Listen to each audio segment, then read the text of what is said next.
Rubens Nunes Sobrinho, que vai abordar o tema Cosmo e Finalidade, o platonismo de Leon Denis em O Grande Enigma. Rubens Nunes Sobrinho é graduado em Filosofia pela Universidade Federal de Uberlândia, é mestre e doutor em Filosofia pela Universidade Federal de Minas Gerais, acabou de chegar do seu pós-doutorado na Universidade da Califórnia, em Los Angeles, é professor adjunto do Instituto de Filosofia da Universidade Federal de Uberlândia e ele desenvolve pesquisa na área de filosofia grega, Platão, mitos platônicos, orfismo e pitagorismo, especialmente a teoria da alma e a doutrina da reencarnação. No âmbito do espiritismo, desenvolve pesquisa concernente ao influxo do platonismo na doutrina espírita em geral. Atualmente desenvolve uma interpretação filosófica da obra de Leon Denis e de William Barrett e é integrante do grupo de estudos interdisciplinar Ciência do Invisível, que reúne pesquisadores com o escopo de investigar os fenômenos espirituais da antiguidade à contemporaneidade. Então, com a palavra, nosso colega Rubens. Bem, agradeço a todos pela oportunidade de poder participar pela primeira vez do ENIC e, sinceramente, eu sinto que é uma oportunidade, um evento que é dos mais importantes que eu já participei. É um pressentimento, digamos. Eu não tenho nenhuma pretensão de exaustividade para falar e comparar o apóstolo do Espiritismo, Leon Denis, com Platão. Mas eu pretendo destacar alguns pontos e mostrar a influência do platonismo na cosmovisão de Leon Denis.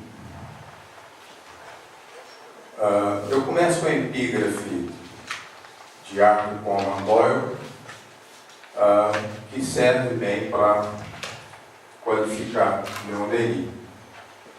No seu prefácio à biografia de Joana d'Arc, Arthur Conan Doyle afirma que uma grande crise do mundo do pensamento e da experiência está próxima, e quando ela passar, visões como a de Monsieur Denis podem formar a base sobre a qual as filosofias reformadas do futuro irão se basear.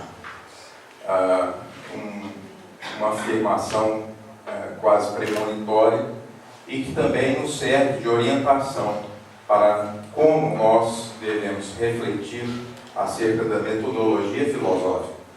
O próprio Kardec deixa claro que o desenvolvimento do Espiritismo em parte está condicionado a submeter ao crivo da investigação científica.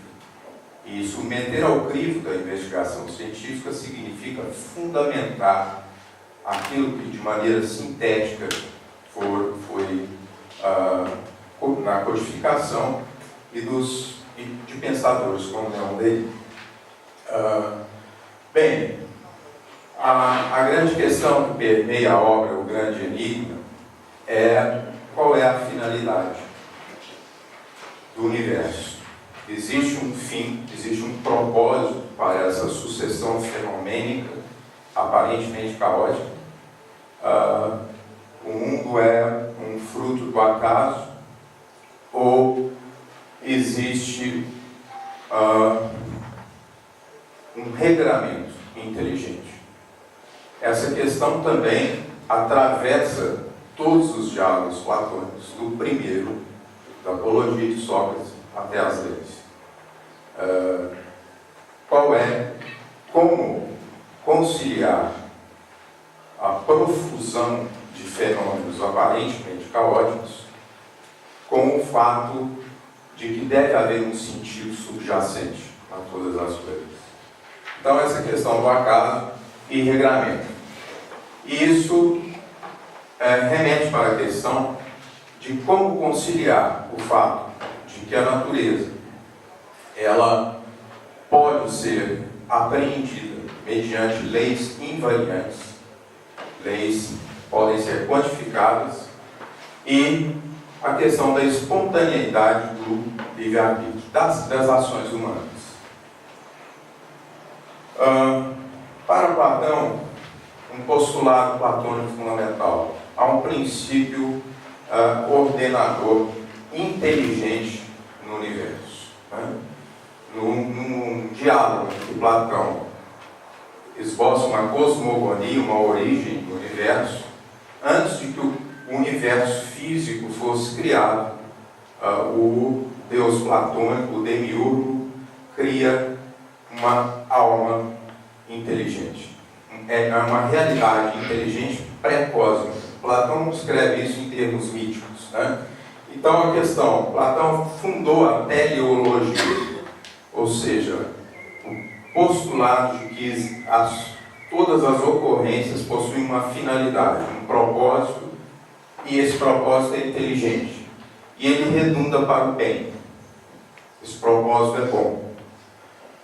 Então, Platão pretende com isso conciliar a moral que ele herda de Sócrates, as questões morais, do bem agir, com o fato de que é possível conhecer o universo, com a possibilidade do conhecimento e com uma teoria causal.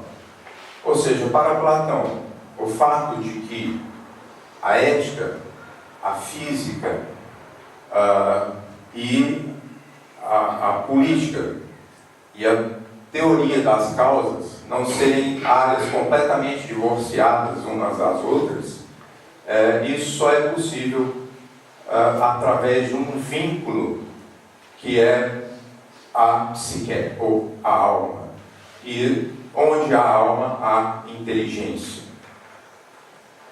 Então Platão esboça uma cosmologia unificada e isso confere significação.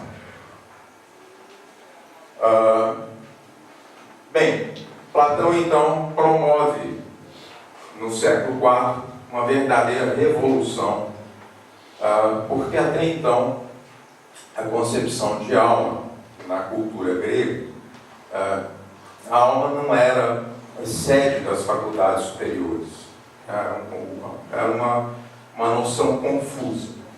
E Platão, se apropriando em parte do acervo cultural que ele herda dos pitagóricos e de cultos de mistérios como o Orfismo e predecessores como Empédocles, Platão desenvolve uma teoria da alma em que a alma não só é sede de todas as faculdades superiores, as faculdades intelectivas, afetivas, postula a alma como uma instância complexa. E mais, essa instância complexa, que seria a sede da inteligência, sobrevive à morte e está submetida a uma evolução. E nesta evolução, a alma leva uma bagagem de conhecimentos e virtudes ou vícios na sucessão de nascimentos e mortes. Isso foi uma verdadeira revolução e, digamos, criou condições, as categorias mentais que ainda não existiam para o desenvolvimento teológico e filosófico que seria possível, a difusão, tornaria o cristianismo uma religião universal. Platão foi discípulo de Sócrates e leva às últimas consequências o preceito délfico do conhece-te a ti mesmo. Platão pretende fundamentar um modo de filosofar do seu mestre e, para isso, para fundamentar os conhecimentos morais, ele desenvolve uma teoria do conhecimento. E essa teoria do conhecimento, por sua vez, é fundamentada numa psicologia muito sofisticada. E Platão fundamenta essa psicologia desenvolvendo uma teoria de causas. E essa teoria de causas, conhecida nos manuais como teoria das formas, ele, por sua vez, fundamenta numa cosmologia. Ou seja, Platão tem uma visão de cosmos em que as mesmas leis que explicam a natureza, elas explicam também os fenômenos psíquicos. Platão, então, concilia a lei física com as normas do bem agir.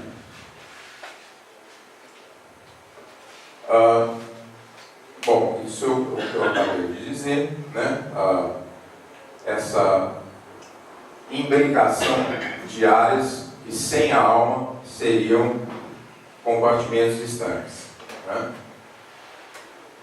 Sócrates propõe no seu tempo um paradoxo que parecia chocante aos gregos de então e ainda é chocante para a mentalidade contemporânea, a de que paradoxo esse consiste em defender que é melhor sofrer injustiça a Deus de cometer. E para justificar esse paradoxo, Sócrates divide o tempo para que tudo não seja, não redunde na lei do mais forte, do mais capaz, do mais esperto, daquele que é capaz de levar vantagem nas ações humanas. É preciso distinguir o breve instante que vai do nascimento até a morte do que ele chama de pars chronos, que é a totalidade do tempo, né? Então Sócrates adota um referencial absoluto para o agir humano, e esse referencial absoluto é posto na eternidade. O bem agir, as ações morais, elas devem ser pautadas não no tempo da vida, mas nas consequências que necessariamente advirão para todas as ações, se não nessa vida, após esta vida. Isso modifica completamente a perspectiva do agir humano. E também abre caminho para o fato de que Platão, partindo dessa divisão socrática do tempo, expande isso junto com a sua teoria de causas para o fato de que a alma também está sujeita às leis da natureza. Como a alma é parte da natureza.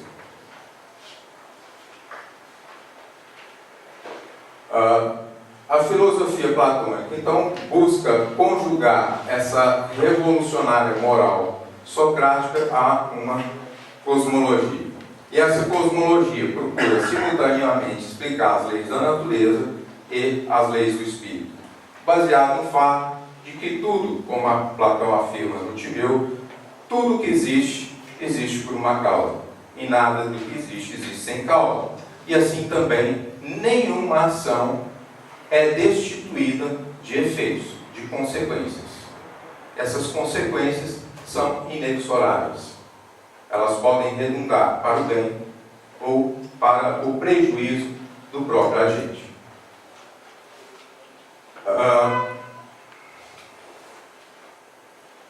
Tudo que é engendrado, então, é necessariamente engendrado por uma causa, e Platão estende, então, a causalidade para o âmbito das ações humanas. A alma, os seres vivos, fazem parte da natureza, e por isso eles estão submetidos à mesma lei de causalidade, com a distinção de que, para Platão, todas as coisas que existem na natureza ou são causas ou são efeitos, com uma exceção: a psique. O que determina a natureza da psique, da alma, o que nós entendemos como espírito, são as suas próprias ações, as suas escolhas e o objeto da sua ocupação diária. As ações, os desejos e as escolhas. E no diálogo Fédon, nós vemos Platão dizer que a alma pode aparentar-se, assemelhar-se ao divino, ou ela pode, pela convivência, pelo mau uso que faz da sua condição corporal, assemelhar-se ao material, a um ponto tal que ela chega a quase materializar-se. E aí Platão diz, esses são os fantasmas que são vistos próximos aos túmulos, que eles não conseguem sequer afastar-se do seu corpo. De tão materiais, elas se tornam visíveis. Então a alma, para Platão, ela tem esta faculdade de determinar a sua própria natureza, segundo o objeto das suas ocupações, dos seus pensamentos, dos seus desejos, das suas escolhas. A alma é causa da sua natureza. Sócrates funda, então, a psicologia da alma e Platão fundamenta, desenvolvendo uma psicologia, uma teoria da causalidade. Num diálogo chamado Cármides, é muito interessante porque os manuais sempre afirmam, e muitos filósofos que foram severos críticos de Platão, como Nietzsche, por exemplo, afirmam que Platão tinha uma dualidade corpo-alma radical e que uma espécie de ascetismo. Isso não é verdade. A parte em que Platão, em que há uma desvalorização do corpo, isso ocorre no diálogo Fédon, que comemora os últimos instantes de vida de Sócrates, e Sócrates fala, teria razão um filósofo que dissesse que o corpo é causa de todos os entraves, que o corpo atrapalha a filosofia, que quando está doente impede que nós nos ocupemos com os pensamentos. Mas aquele não é Sócrates falando, está inclusive entre aspas no texto. Sócrates se refere a um genuíno filósofo, que possivelmente é ligado à tradição pitagórica, e depois, logo em seguida, ele nega, mas o genuíno filósofo não é esse que desvaloriza o corpo. O genuíno filósofo é o iniciado, é o filósofo. E no Cármides, Platão afirma claramente que os médicos gregos eram ruins porque eles não olhavam todo. Eles olhavam os olhos separados da cabeça e cuidavam da cabeça, tratavam a cabeça sem levar em conta o todo do corpo, e cuidavam do corpo sem levar em conta o todo, o holon. E qual é esse todo?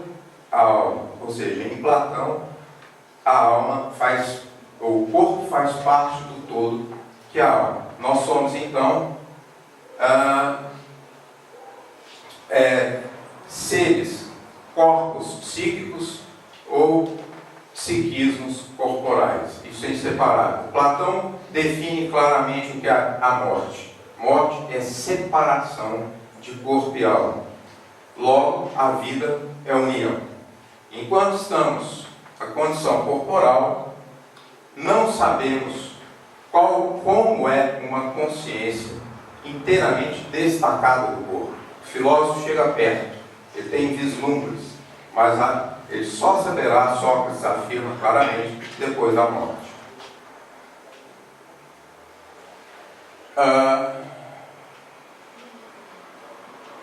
Então, a inteligência permeia todo o universo, em Platão, e essa inteligibilidade é regradora, tanto da condição psíquica quanto do universo. E Leon Denis afirma a mesma coisa. A própria inteligibilidade da natureza é passível de ser expressa em sistemas de equações matemáticas, evidencia que é a inteligência que governa os mundos e rege o universo. Essa inteligência se manifesta através de leis sábias e profundas. É impressionante nas obras de Leon Denis, como o problema do ser e do destino, e especialmente no Grande Enigma, as afirmações platônicas. Como platonista, eu ouso dizer que um dos autores que mais compreendeu Platão, que eu já li em toda a minha vida, foi Leon Denis, que não era filósofo de profissão. Platão afirma: a alma e a inteligência são causas primordiais de toda mudança e do movimento do todo. A alma é princípio e causa do próprio movimento, capaz de mover-se a si mesmo. Denis afirma: a grande causa reconhecida pelas denominações providência, grande arquiteto, ser supremo, Pai celeste, é sempre o centro, a lei, a razão universal, em que o mundo se conhece, se possui, encontra sua consciência, o seu eu.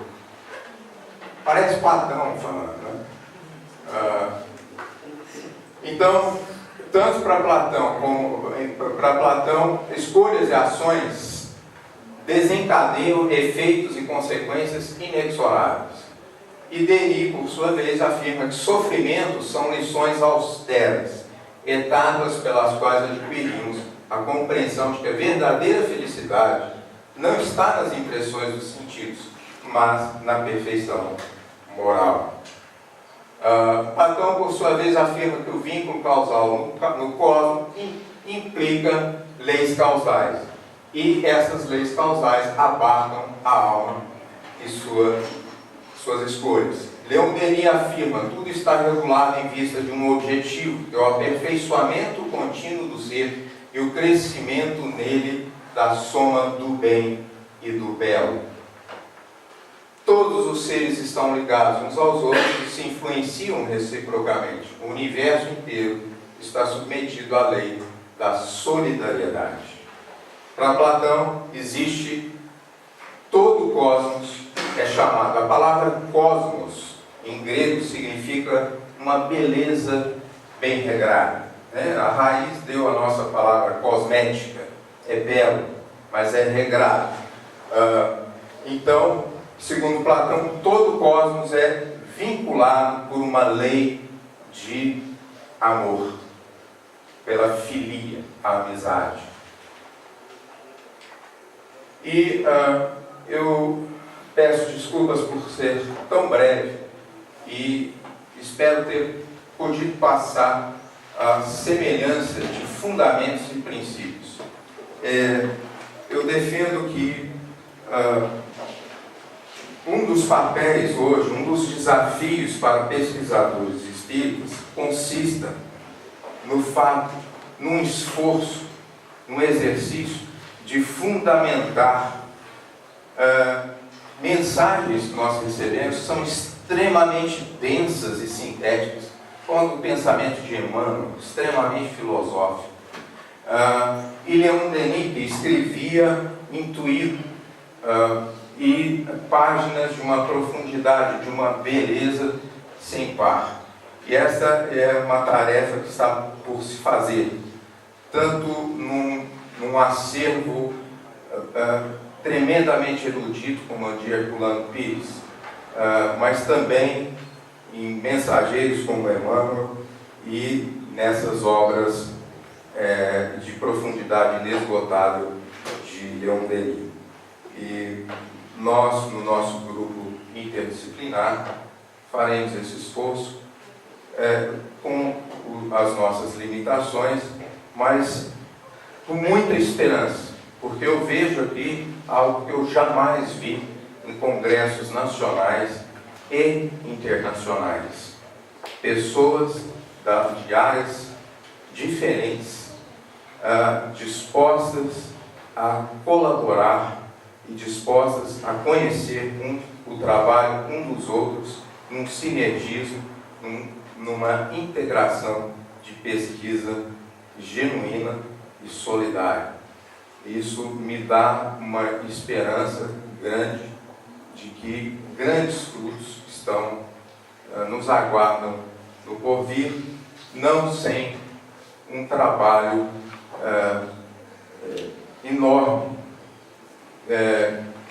legado e o exemplo que Herculano Pires nos deixa. Muito obrigado.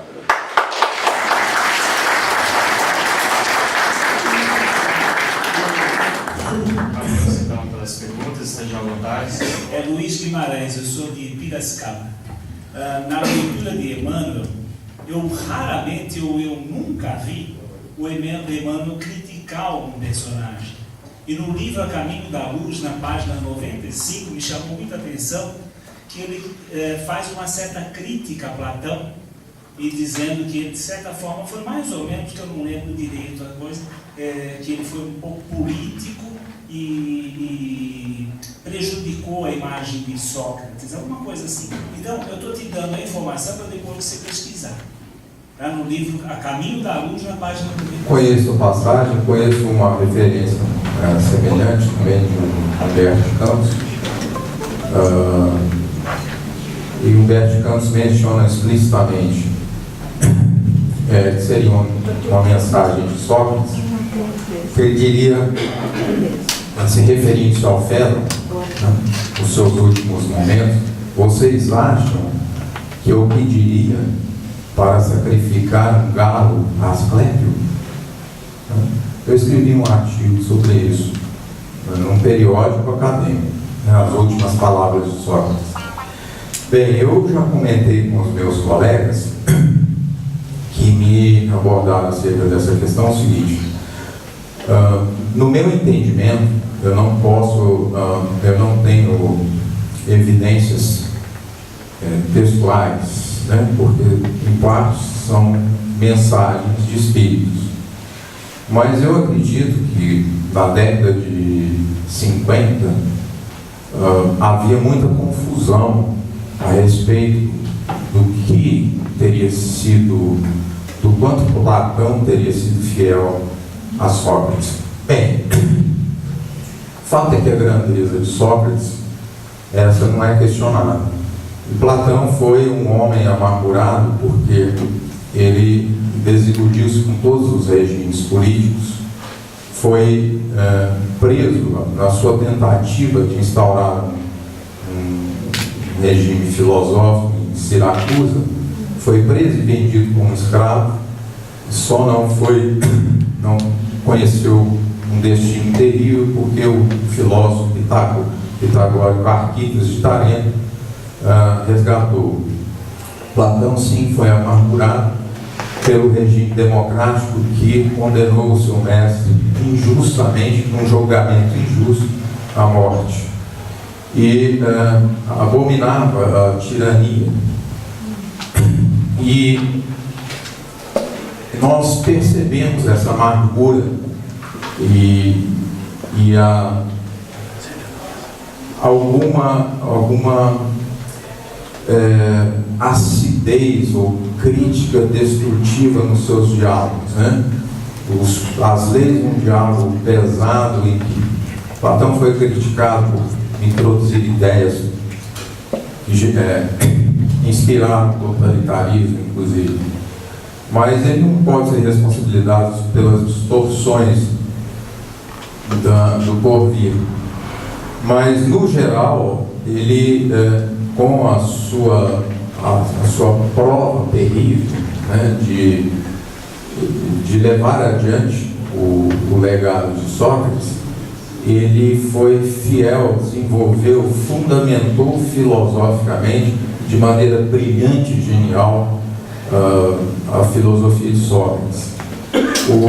Os problemas, em parte, com o desenvolvimento da crítica textual, eles estão melhor, estão mais claros agora, né? Então, Platão não distorceu tanto assim.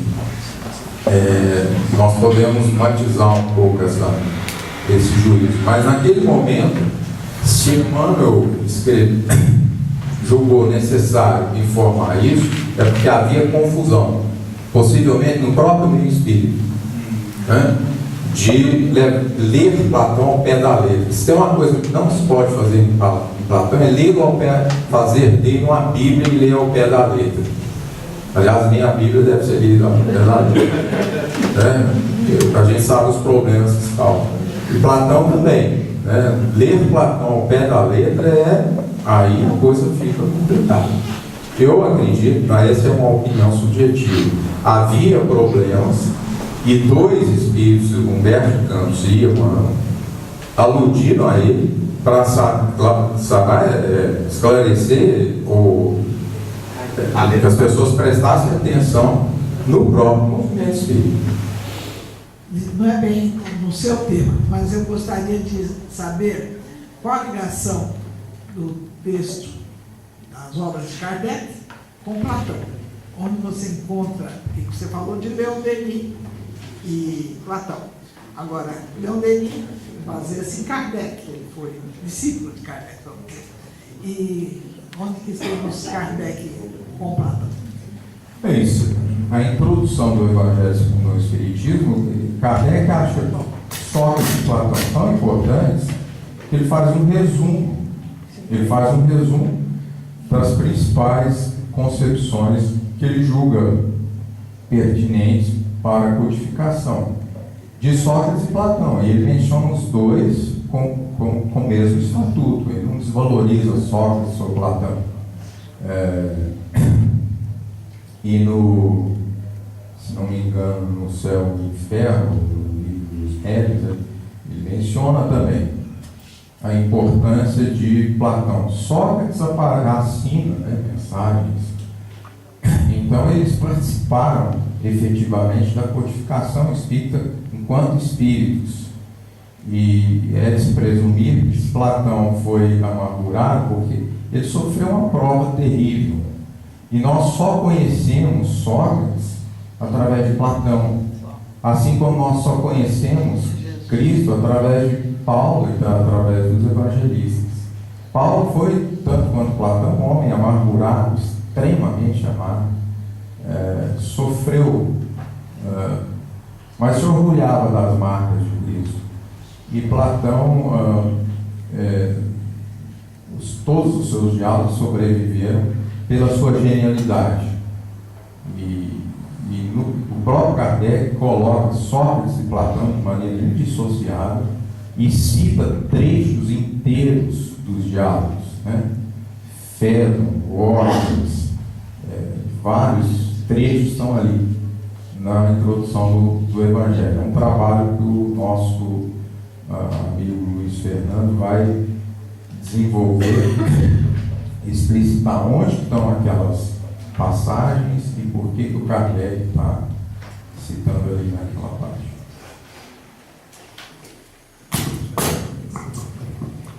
Levando em consideração que Tatiana de Belo Horizonte, levando em consideração que o Leon Denis não tinha nenhuma formação acadêmica, né?